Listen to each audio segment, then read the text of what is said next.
প্রিয় দর্শক, আসসালামু আলাইকুম। আজকে আপনাদেরকে আমি দেখাবো মেস্টার জেলি।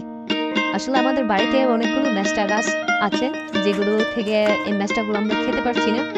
আসলে মেস্টা তেমন ভালো লাগে না, তবে এইগুলো যখন অনেকগুলো পেকে গেছে, ভাবলাম এগুলোকে আমি যদি জেলি করে ফেলি তাহলে সেটা আসলে খারাপ হবে না, মন্দ হবে না খেতে।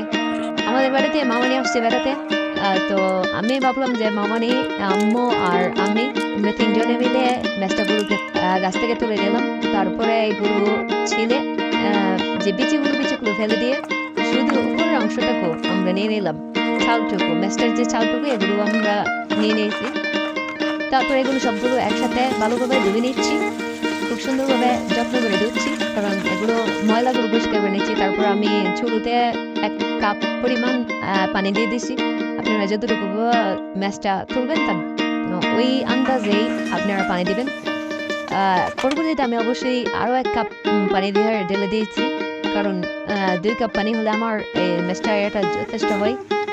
আর তারপরে আমি লবণ দিয়ে দিচ্ছি পরিমাণ মতো, তারপরে চিনি দিচ্ছি পরিমাণ মতো। আপনারা আপনাদের মতো মন মতো পরিমাণ মতো চিনি এবং লবণ দিবেন, কারণ এই চিনি এবং লবণের পরিমাণটা ঠিক হলেই আপনার ম্যাশটা জেলিটা খেতে অনেক সুস্বাদু হবে। দেখেন আমারটা হয়ে গেছে, বেশিক্ষণ লাগে না, খুব অল্প সময়ের মধ্যে হয়ে যায়। 5 থেকে 10 মিনিটের মধ্যেই আপনার একদম হয়ে গেছে। আমি একটা বোলের মধ্যে নিয়ে নিলাম। এখন এটা কিছুক্ষণ রেখে ঘন্টা 2 ঘন্টা রাখলে এরকম হয়ে যাবে। তখন আমি এটা যখন জেলি হয়ে যাবে, শক্ত হয়ে যাবে, তখন আমরা কেটে এগুলো একটা বোতলজাত করে দিলাম। এটা অনেকদিন থাকবে, আপনারা খেয়ে দেখতে পারেন।